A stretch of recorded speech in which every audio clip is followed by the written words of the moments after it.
Hi, in this video we will demonstrate how to swap the battery for a consecutive dive.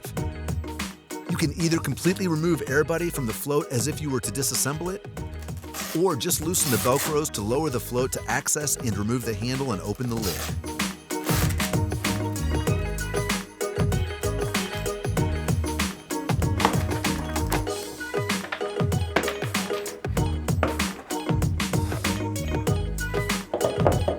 Then remove the battery screws by using the 4mm hex key.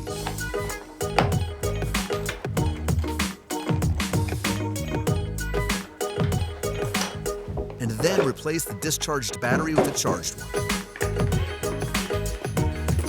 Place it inside with the terminals facing towards the battery wires.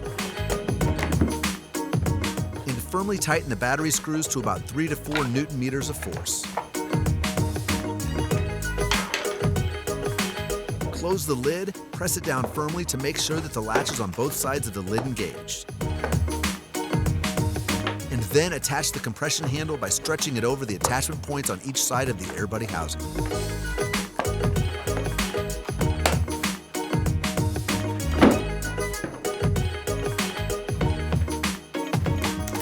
And then fasten the 4 Velcro straps again.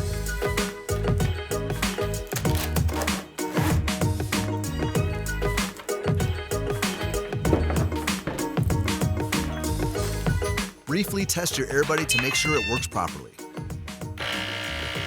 And you are ready to dive again.